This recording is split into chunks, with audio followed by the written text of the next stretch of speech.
Bonjour tout le monde. Écoutez, on va traiter d'un sujet qui est hyper important, l'accessibilité universelle. C'est un concept qu'on entend de plus en plus parler. En développement durable, on connaît les concepts, on entend parler d'environnement, on entend parler de l'aspect social, la responsabilité sociale des entreprises, etc. Mais l'accessibilité universelle, elle est super importante. Puis, il y a des façons de faire. Des fois, on ne sait pas par quel bout le prendre, on ne sait pas comment intégrer ça dans nos établissements ou dans nos attraits. Et donc, on va donc avoir 4 panélistes aujourd'hui qui vont nous permettre de démystifier ce qu'est l'accessibilité universelle et surtout comment on est capable de donner accès dans notre belle industrie touristique à l'ensemble de la population, sachant que le tourisme, l'agrément, le plaisir, ce n'est pas que pour ceux qui ont toutes leurs capacités, mais assurément pour tout le monde. Alors, j'inviterai mes panélistes. Donc, Mathieu Néron-Turpin, cofondateur et directeur des opérations de Bivouac.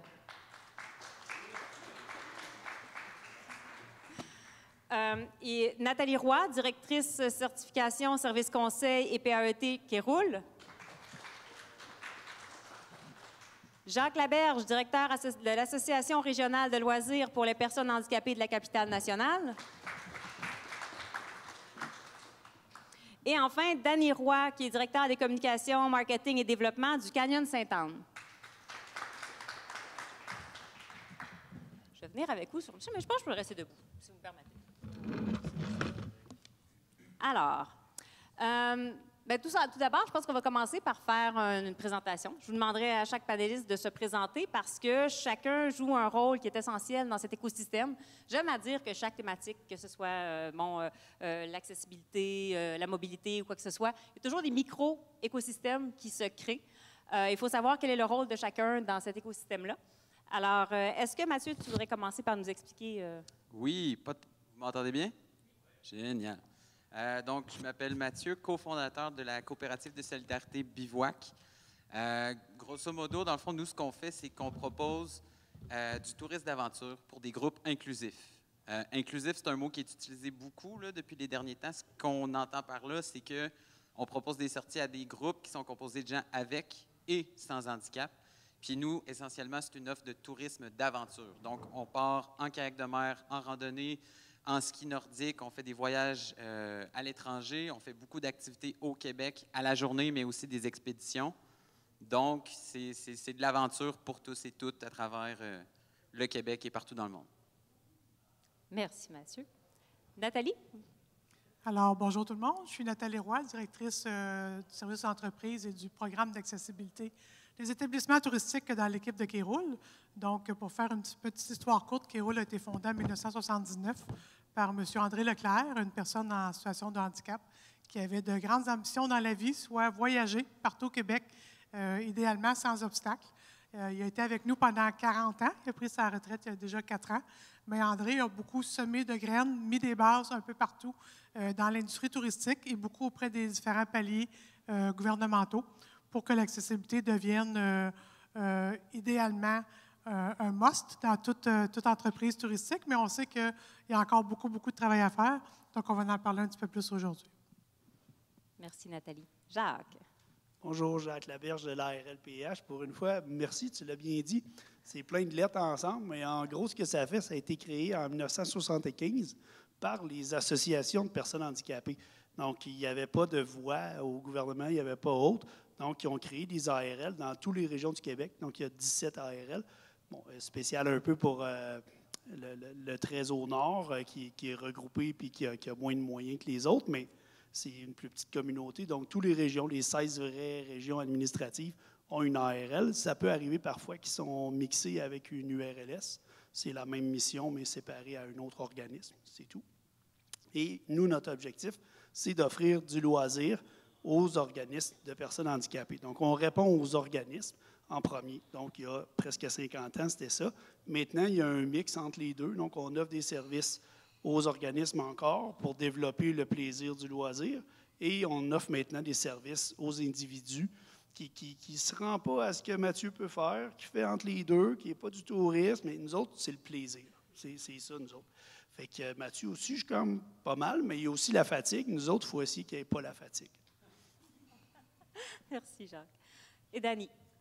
Tout Tout d'abord, merci pour les organisateurs, puis mes collègues panélistes, parce que je remplace à pied levé ma collègue Josée qui ne pouvait pas être là. Donc, je vais tenter de faire de mon mieux pour parler d'accessibilité universelle. Mais d'abord, avant tout, je voudrais raconter une petite anecdote, parce que j'ai eu la chance l'année dernière de rencontrer l'un des fondateurs du Canyon, M.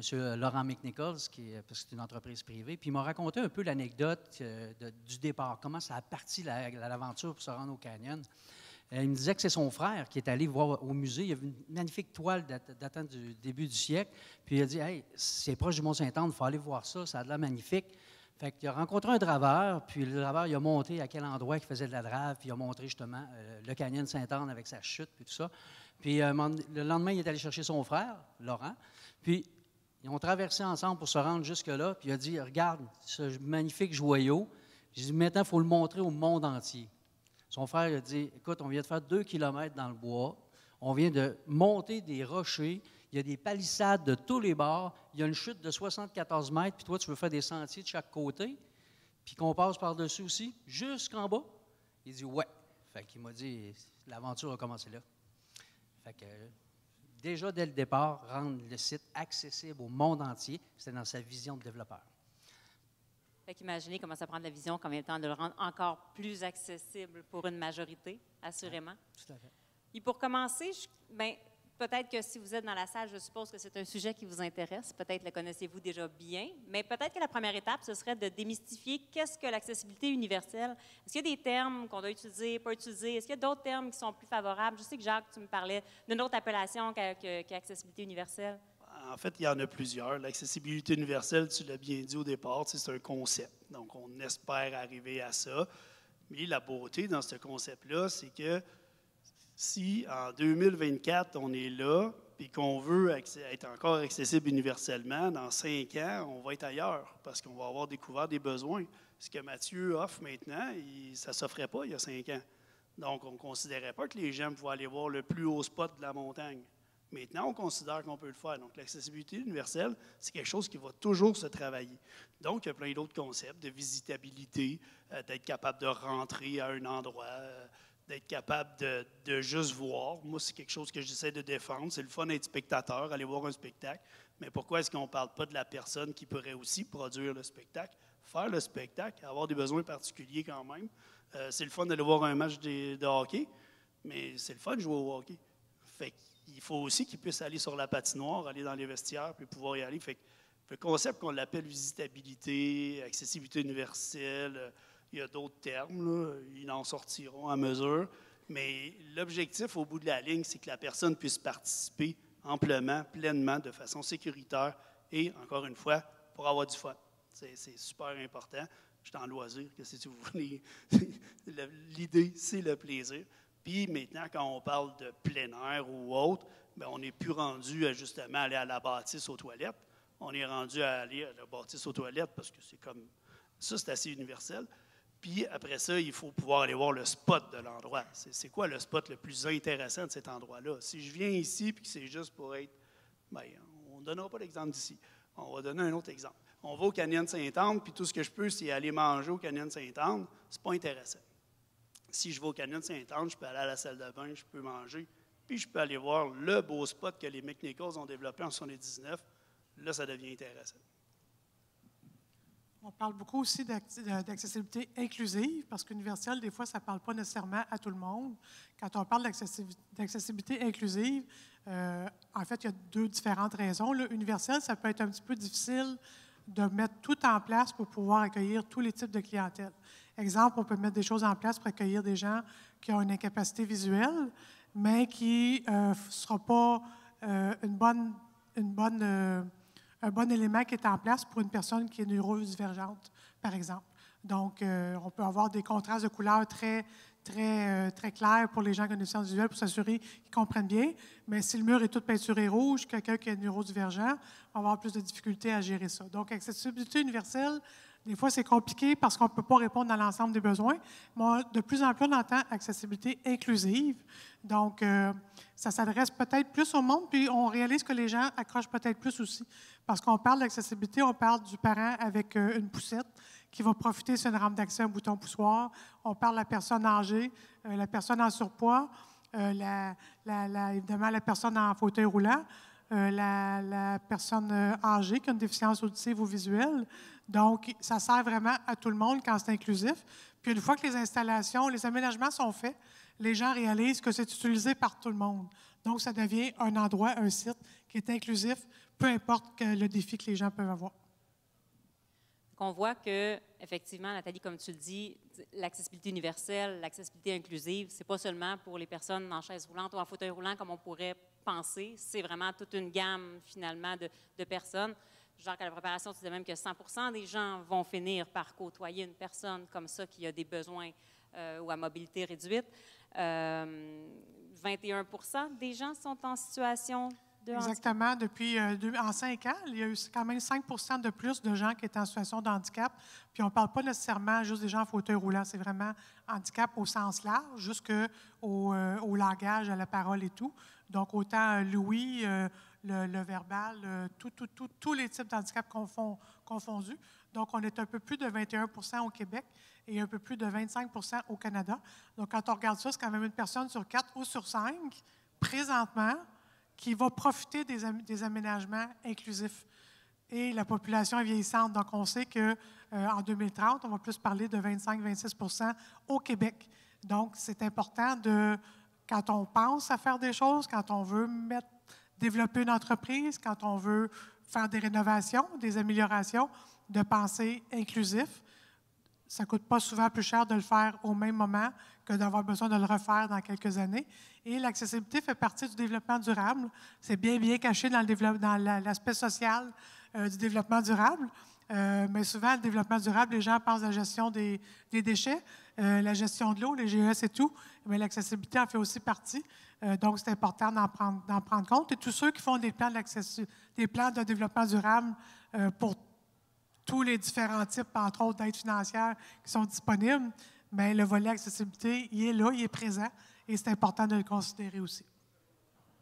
C'est super intéressant. Puis, tu as touché un point qui est important de mentionner. À quel moment on le fait? Parce que le panel, ici, il est oui, pour démystifier ce qu'est l'accessibilité universelle, essayer de justement stimuler le fait qu'il y en ait davantage. Donc, inspirer. Vous êtes ici pour inspirer les gens, puis pour aider aussi à comprendre comment on peut le faire quand on veut se lancer dans une démarche.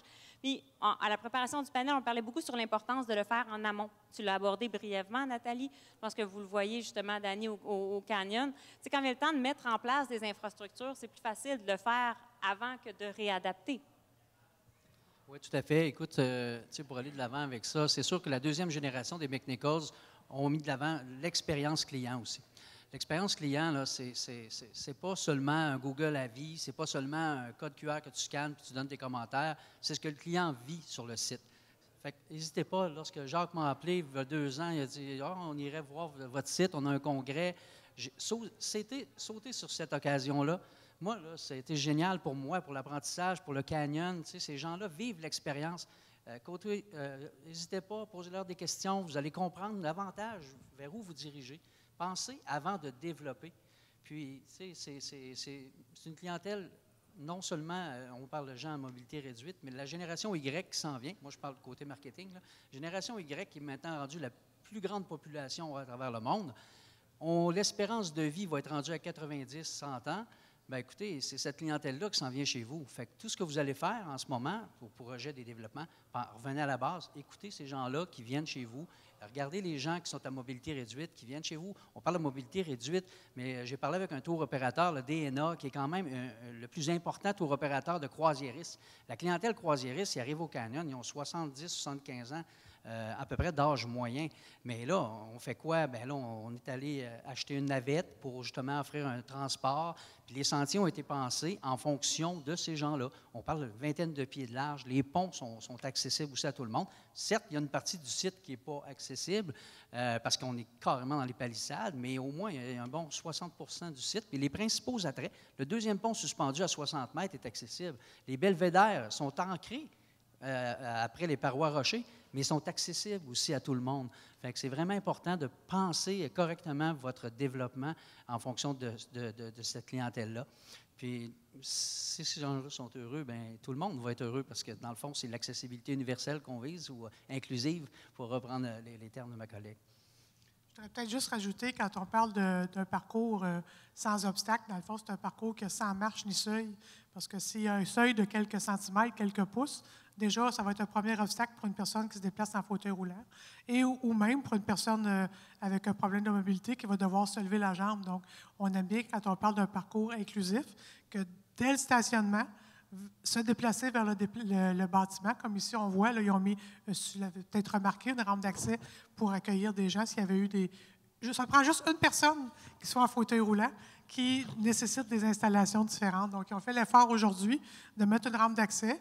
Puis, s'il y a quelqu'un qui était venu ici en fauteuil roulant, bien, il aurait pu accéder au bâtiment, comme nous tous, et participer à la journée. Sinon, il aurait dû retourner chez lui, puis dire à toutes ses chambres que finalement, il n'a pas pu venir à la journée qui était prévue pour lui.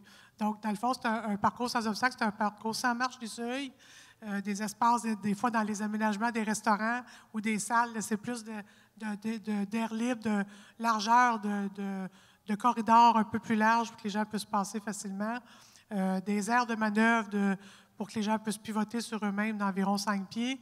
Donc, il y a toutes sortes d'aménagements qui devaient être faits. Ça aère. En fait, le temps de la COVID, c'était quand même bon pour les gens à mobilité réduite ou en fauteuil roulant, parce que tout était aéré. Dans les restaurants, soudainement, on ne mangeait pas sur la table du voisin, mais on avait de la distance entre toutes les tables.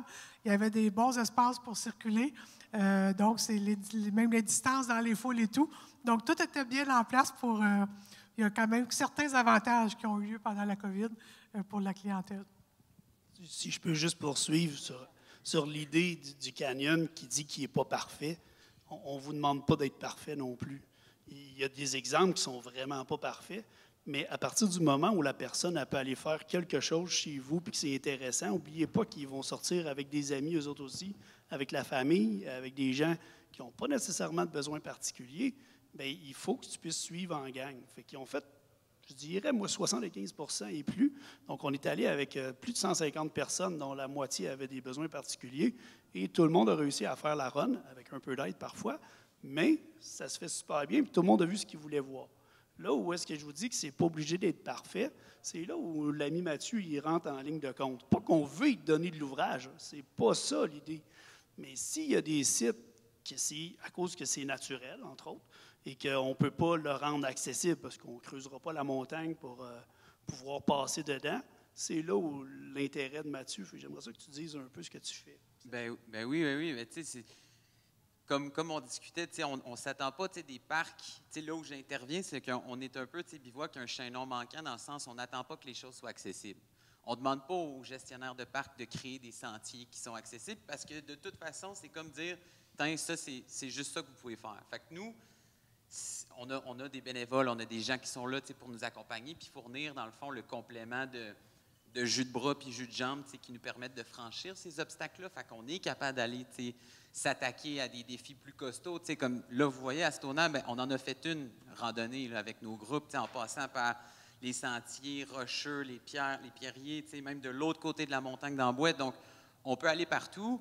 Puis oui, c'est intéressant, mais il ne faut pas oublier que chacun de vos parcs ou de vos établissements, vous êtes en mesure aussi d'offrir quelque chose qui est, je dirais, grand public aussi. C'est pas rien que le défi de toujours aller plus haut dans quelque chose de plus difficile, c'est bien, mais vous pouvez faire de quoi qui est grand public, facile d'accès aussi. Parce que toujours dans la ville, les crinqués, comme ceux qui sont avec Bivouac, et les gens qui veulent juste faire une activité, puis ça peut être que les gens, souvent, des fois, oui, c'est de naissance, là. Donc, ça peut être un handicap permanent, temporaire, situationnel. Donc, tu te casses une jambe pendant, tu es dans le plâtre pendant 3 semaines en béquille, mais s'il y a une rampe d'accès, un bouton poussoir, une salle de toilette plus grande, tu vas l'apprécier aussi, là. Donc, et souvent, les gens, c'est une maladie en cours de route, c'est un accident en cours de route. Donc, ils veulent, si tu faisais déjà du ski, exemple, avant de tomber en situation de handicap, mais il y a des très bonnes chances que tu vas vouloir continuer à faire du ski, même si c'est une personne en situation de handicap maintenant. Et il y a des belles associations. Il y a plusieurs montagnes au Québec qui reçoivent les gens qui font du ski adapté, carrément. Donc, comme Bivouac, ils ont toute une équipe de bénévoles qui se déplacent de station en station et qui font du ski tout l'hiver. C'est super apprécié, c'est super en demande. Puis souvent, les gens qui font des activités sportives, c'est qu'ils en faisaient avant, quand ils étaient plus jeunes, ou avant une malchance et qui veulent juste continuer de le faire. Et comme Jacques, son association aussi, ben c'est peut-être plus au niveau de l'initiation, mais on a les crinqués puis les initiés. Donc, c'est parfait. Puis on a un beau site qui est accessible. Puis on a Kéroul qui passe avec tout ce monde-là pour aller voir comment ça se passe, pour faire la promotion. Donc, nous, on fait ça aussi dans la vie. On fait de la certification, on fait de l'accompagnement et on fait de la promotion des sites qui sont partiellement ou accessibles, parce que notre but chez Kéroul aussi, c'est de faire sortir les gens. Donc, les faire sortir, leur donner des idées d'activités, de sorties, d'endroits qui peuvent les accueillir. Puis ce qui est aussi bon à savoir, c'est que souvent, les gens en situation de handicap, c'est des gens qui voyagent pas nécessairement dans la haute saison, mais qui, au contraire, allongent les saisons, qui voyagent peut-être plus au printemps ou à l'automne. Donc, pour les entreprises aussi, c'est bon d'avoir des gens, on le sait tous, s'il y a plus de revenus qui rentrent au mois de mai puis au mois d'octobre, mais tout le monde va en profiter aussi. C'est des gens aussi qui, s'ils sont contents, sont satisfaits, sont heureux, ils vont revenir, puis ils vont le dire à leurs amis. Donc, ça amène aussi un nouveau marché, une nouvelle clientèle. Puis c'est aussi des gens qui voyagent souvent, c'est du tourisme lent. Donc, ils peuvent s'installer quelque part pendant quelques jours et vraiment faire tout ce qu'il y a à faire autour, au lieu, contrairement peut-être à d'autres types de visiteurs qui vont changer d'endroit tous les jours. Pour eux, c'est juste plus simple. On arrive, on s'installe, mais on reste là pendant quelques jours ou une semaine. Ils n'ont même pas besoin de moi. Ça s'anime tout seul, ce panel-là. C'est merveilleux. Mais vous êtes tellement complémentaires, effectivement, dans vos initiatives, dans ce que vous faites. Puis, Nathalie, comme tu dis, effectivement, c'est une clientèle touristique non négligeable quand même. Je veux dire, on s'adresse ici à une communauté qui fait partie de l'industrie touristique, pas uniquement, mais notamment. Donc, il faut saisir les opportunités. Quelque part, c'est une opportunité. C'est oui d'être un bon citoyen corporatif que de penser à ça, mais c'est aussi une opportunité en termes de clientèle, assurément. Donc c'est important. Et puis, c'est de faire vivre l'expérience. On est dans le monde du tourisme, justement, du récréatif. Puis, Mathieu, Jacques, c'est ce que vous me disiez, justement, que dans le fond, vous voulez faire vivre des expériences pour mener même éventuellement vers de l'autonomie, pour les faire sortir. Oui, bien, je peux peut-être y aller. Mais oui, tu sais, nous, admettons, on offre du kayak de mer, donc on adapte, on a des stabilisateurs, des systèmes de pagaie. La randonnée, on a des fauteuils, l'escalade. Il y a tout plein de choses. Puis, oui, notre but ultime, c'est moi, dans le fond, c'est qu'en ayant cette présence-là, on puisse initier les gens. Tu apprends à utiliser, tu sais comment bien l'utiliser sécuritairement. Puis après ça, bien, une fois que tu es initié, tu es capable d'aller dans un parc avec ta propre famille ou avec tes amis, puis te déplacer. Donc, c'est à ça que ça sert, là, dans le fond. Là. Puis, il y a plein d'outils à votre disposition. Là. C'est un monde qui est peut-être moins connu de ceux qui sont moins sensibilisés, mais chez Kéroul, il y a du soutien financier pour de la modification, justement, d'hébergement puis d'infrastructures, mais il y a aussi des programmes de subvention pour l'achat d'équipements pour des parcs pour encourager cette pratique autonome-là. Donc, moi, je ne suis pas obligé de tout le temps me déplacer puis courir comme une poule pas de tête à travers le Québec. S'il y en a dans chacun des parcs, ça favorise vraiment puis ça aide à encourager une pratique autonome, là, dans le fond. C'est là où c'est important, c'est que nos programmes ils deviennent complémentaires. Donc, nous autres, ici à Québec, dans toute la région de la Capitale-Nationale, on a sorti un répertoire, justement, pour pallier à ce que Mathieu y parle. Donc, il y a des équipements qui sont mis dans des lieux publics où est-ce que les gens peuvent le réserver puis aller l'essayer, aller se promener avec. Parce que c'est des équipements qui coûtent quand même plus cher que la moyenne. Une paire de skis de fond, ça coûte X. Une luge de ski adaptée, ça coûte 6 000 $. Donc, on part de d'autres choses. Puis, idéalement, il faudrait que tous ces appareils-là s'ajustent à chaque personne. C'est pour ça que le service que Bivouac offre, c'est personnalisé. Ils sont capables d'ajouter des coussins, des choses comme ça. C'est pas la même chose qu'on peut demander au jeune homme ou à la jeune femme qui surveille le parc, puis qui le fait pour être gentil, puis qui présente les équipements. Fait qu'il faut aussi qu'on puisse les former, ces gens-là. Il faut que le lieu soit accessible, donc que Kéroul aille passer. Il faut qu'il y ait des entrepreneurs qui soient conscients que ça augmente sa clientèle qui va chez eux. Puis ça peut être simplement des équipements que les gens vont essayer. Donc, chez nous, il y a le répertoire. Ça permet de trouver de l'équipement et un lieu. Prenons l'exemple de la base de plein air de Sainte-Foy, où est-ce qu'ils ont un équipement pour aller se baigner. Ils ont des kayaks qu'ils ont achetés qui, finalement, fit super bien avec ce qu'on veut. Fait que c'est un kayak normal qui peut servir à une grande partie de la population. J'ai approché ces fournisseurs-là, puis ils m'ont modifié un kayak aussi. Donc, ceux qui n'ont pas l'utilisation de leurs jambes, puis qui veulent faire du kayak, puis qui ne sont pas des gros bras, là, comme moi, là, pas trop forts, bien, au lieu de prendre une pagaie puis d'avoir à pagayer, c'est 2 bâtons qu'on manipule comme ça, puis ça fait aller les pales en dessous. Fait que c'est plein d'inventions comme ça qui se font parce qu'on a beaucoup d'inventeurs québécois. À Trois-Rivières, ils font un paddle adapté avec un fauteuil roulant qui peut embarquer dessus. Donc, c'est le même manipulateur de paddle. On en a ici maintenant dans la région, on doit être rendu à 6 ou 7. Donc, c'est quand même quelque chose d'intéressant. Quelqu'un qui aime ça peut aller l'en faire. Puis, j'ai un inventeur de Saint-Augustin qui m'a créé un banc pour mettre sur un paddle gonflable parce qu'on peut faire l'histoire, là, à chaque fois, c'est la même chose. Tu as beau avoir de l'équipement. T'as beau avoir de l'équipement adapté pour toi, il faut que tu le traînes dans ta voiture, il faut que tu te traînes toi-même, il faut que tu débarques, il faut que tu réussisses à aller le gonfler ou autre, puis après ça, tu peux faire l'activité. Quand tu es rendu là, généralement, ta journée est faite. C'est comme ici, si une personne en fauteuil roulant a envie d'aller au besoin, il faut l'attendre pendant 30 minutes, parce qu'il faut qu'il fasse le tour de la bâtisse, qu'il en aille ici en bas au sous-sol, qu'il puisse rentrer à la seule toilette qui est accessible, qu'il ressorte, qu'il refasse le tour, puis qu'il s'en vienne. Fait que c'est correct, ça a été fait temporairement. Mais ce n'est pas quelque chose qui fait que la personne est en forme après ça. Donc, il y a un paddle qui s'est fait pour que la personne puisse avoir un appareil plus compact. Donc, on a pris un paddle gonflable, on installe un banc dessus, ça aide au transfert, puis tu es plus confortable quand tu le fais. Puis tu es assis un peu plus haut que si tu étais directement sur le paddle, mais ça permet d'avoir un meilleur contrôle. Mais ça, je vous dis ça, mais on fait les tests la semaine prochaine. Fait que dans le fond, on ne le sait pas encore, mais l'idée est là. Puis oui, on ajoute des quilles, oui, on ajoute des choses. Puis la base de plein air de Sainte-Foy, encore une fois, ils ont changé tout le pédalo. Au lieu d'avoir les beaux petits pédalos pélicans, là, que tu descends 4 pieds en bas du quai, mais c'est tous des pédalos plateformes. Donc, ce n'est pas un équipement adapté, c'est un équipement qui est plus accessible à tous. Comme on disait, accessibilité universelle inclusive. Les personnes âgées peuvent y aller, tout. C'est beaucoup plus facile de transfert, beaucoup plus facile d'aider quelqu'un à aller s'asseoir. Puis, au bout de la ligne, ils vont un peu plus vite qu'un pédalo normal aussi. Fait que ça aide parce qu'ils ont le droit d'avoir du fun aussi. C'est toujours important. Puis, à ça, on vient de sortir un nouveau programme. En fait, il va sortir samedi, le 2 juin, dimanche le 2 juin. Donc, c'est un site Internet. On a entendu plusieurs là, dans le marché public tout à l'heure. C'est un site Internet qui permet à une personne handicapée de se trouver un bénévole qui tripe sur une activité, puis qui va pouvoir aller avec un spécialiste et non avec un accompagnateur. Ce n'est pas une personne, un soin à la personne, c'est un soin à l'activité. Donc, je tripe paddle, je rejoins Mathieu sur le site qui est Trip Paddle.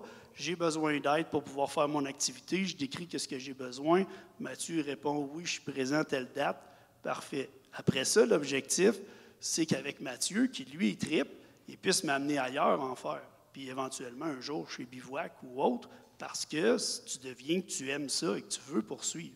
Ça aussi, c'est important de développer cette fibre-là chez les gens pour que s'ils ne l'ont jamais connu, ou comme Nathalie disait, ils l'ont connu avant leur accident ou autre, il faut qu'on puisse continuer mentalement à avoir du plaisir et à vouloir se dépenser. Je peux peut-être juste continuer aussi tantôt, Mathieu, tu parlais d'argent, d'aide financière. Donc, chez Kéroul, on a le programme d'accessibilité des établissements touristiques. Donc, c'est un programme du ministère du Tourisme qui est géré par Kéroul depuis 2017.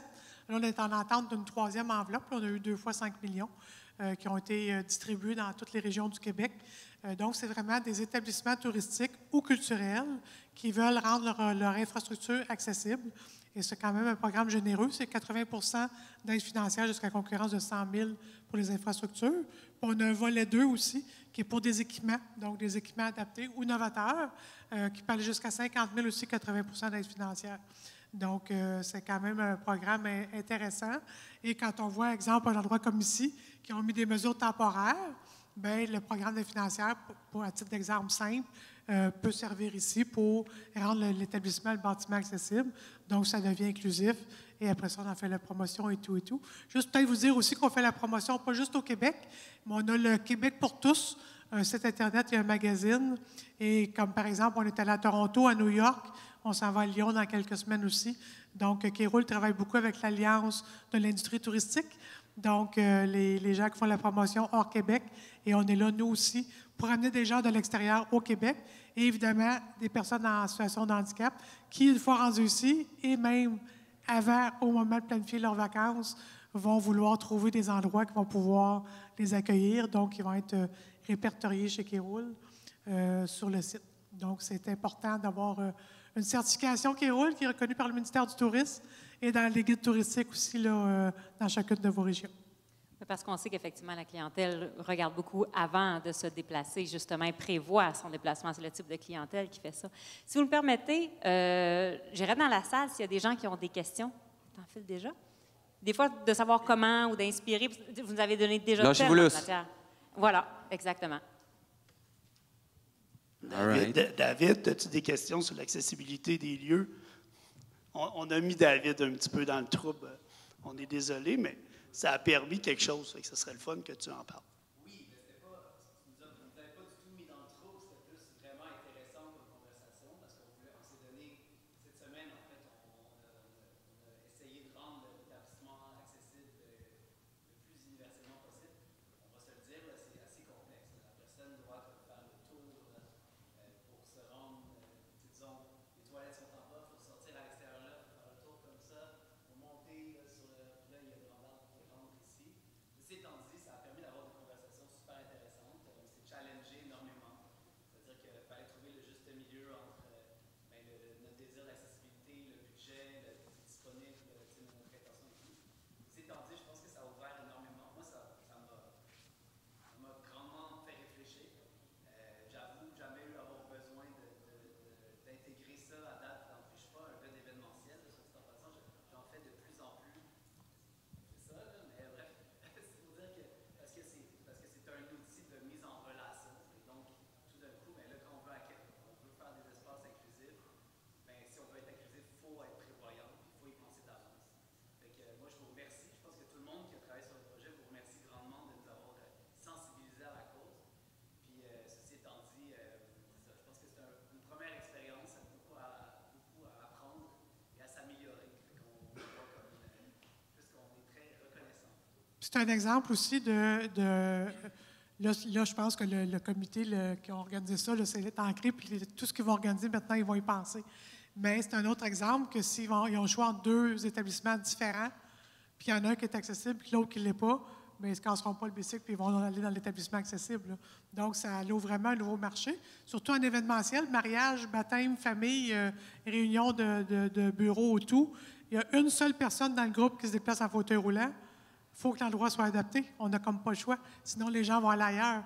Fait que ça vaut vraiment la peine d'y penser avant et d'être prêt, puis pas avoir l'info si quelqu'un se déplace en fauteuil roulant puis qui arrive. Monsieur Cézot qui avait une question. C'est pas tant une question que juste prendre rendez-vous avec Mathieu. Je trouve ça inspirant, justement, ce qu'ils font. Puis, sachant là, le projet qu'on va piloter, c'est le fun de voir les bonnes pratiques déjà. Des fois, on tente de réinventer la roue et essayer de trouver la meilleure idée, mais il y a déjà des excellentes idées. Fait que pourquoi perdre de l'énergie souvent à essayer de. Donc, voilà. Donc, on se fait une date. On entend beaucoup dans l'accessibilité, les gens disent on s'arrange. Quand on fait des tournées chez Kéroul d'accessibilité, des visites de certification, les gens disent il y a une marche dans l'entrée, mais c'est pas grave, on s'arrange. On se met 2-3 gars sur le bord du fauteuil, on le ramasse, puis on le rentre. Il faut penser que la personne qui est assise dans le fauteuil roulant, c'est peut-être pas une super expérience pour elle, tu sais, de se faire barouetter, il y a un risque de l'échapper, les gens ont des risques de se blesser. Donc, pour la dignité, le respect de la personne, c'est peut-être pas tellement gagnant, tu sais. Alors que si les gens sont autonomes, ils rentrent dans le bâtiment sans demander d'aide, puis c'est réglé, là. Donc, comme Bivouac, c'est parfait. La Fondation des sports adaptés aussi font des activités plus pour les crinqués, comme je disais, mais il en faut du monde de même aussi. Mais idéalement, dans quelques années, on ne sera peut-être pas ici de notre vivant, mais on n'aurait plus besoin de parler de ça parce que ça va être partout, accessible, inclusif. C'est plus des sujets qui seront d'actualité, mais le Québec sera un Québec accessible, inclusif et ouvert à tous. Puis l'autre chose qui est importante, c'est qu'on s'ajuste pour un, ça ne veut pas dire qu'on s'ajuste pour l'autre. Je faisais la tournée avec David ce matin, puis il dit « Ouais, s'il y avait quelque chose, on pourrait transporter la personne et des bénévoles qui sont sur place. Mais s'il y en a un qui arrive avec son fauteuil électrique, c'est 300 livres un fauteuil électrique. Fait que vous faites comme vous voulez, plus la personne qui est dessus. Puis faire des transferts, c'est pas quelque chose qui que tu te forces à faire. Mathieu, il a le droit de lui débarouetter. Ils sont formés pour ça. C'est fait pour ça. Mais quand tu arrives dans un lieu touristique, de loisirs, c'est pas normal que tu te fasses brasser comme ça. Oui, il y a la dignité, mais il y a aussi le droit de la personne. Donc, la personne a le droit d'avoir du tourisme, a le droit d'avoir du loisir. Et lorsqu'on ne fait rien pour eux, bien, à quelque part, on crée de la discrimination. Donc, il y a des poursuites qui se font. C'est le seul moyen au Québec qu'on a pour se défendre. On peut profiter du fait que peut-être il ne va pas poursuivre, mais on peut aussi prendre les devants, travailler avec des organisations qui peuvent aider à ça, puis améliorer le tout. Ça, encore une fois, on l'a dit au début, c'est pas obligé d'être la perfection, mais c'est important d'arriver à quelque chose pour qu'il y ait une certaine participation sociale qui se fasse et que le fun embarque ou que la collaboration familiale soit plus facile. Pensez à tous les gens qui sont nés handicapés, qui ont maintenant 65 ans, ils sont accompagnés de leurs parents.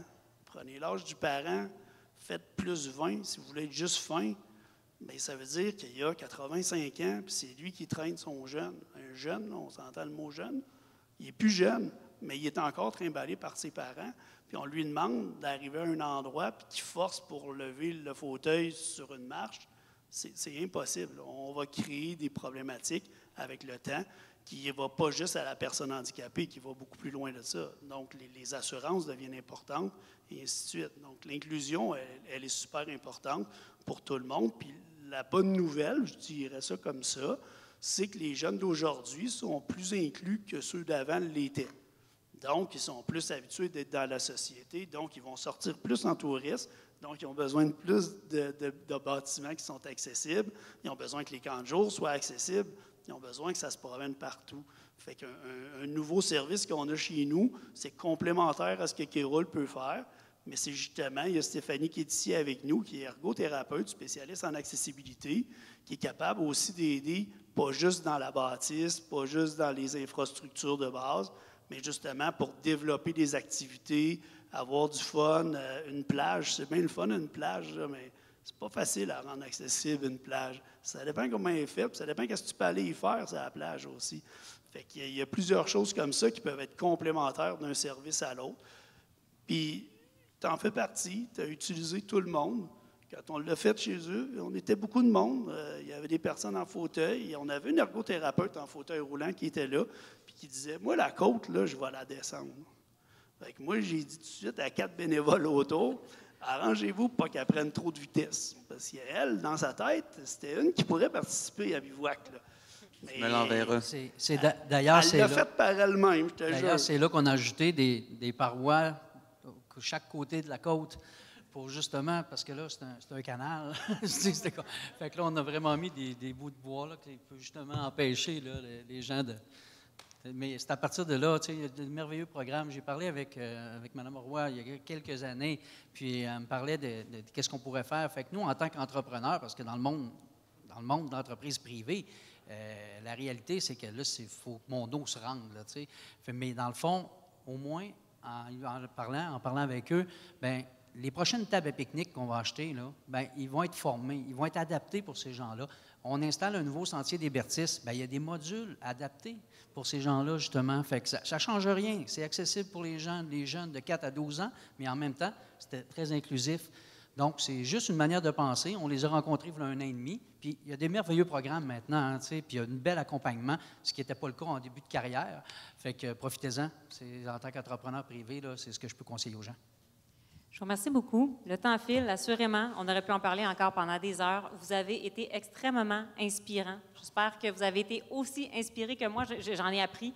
Vous êtes des gens, justement, qui avaient des missions, qui portaient la mission, puis on sent que vous l'avez vraiment à cœur. Et ça, c'est génial parce que ça fait toute la différence. Donc, merci à vous quatre d'avoir partagé tous ces éléments-là avec nous et j'espère que vous avez apprécié autant que moi.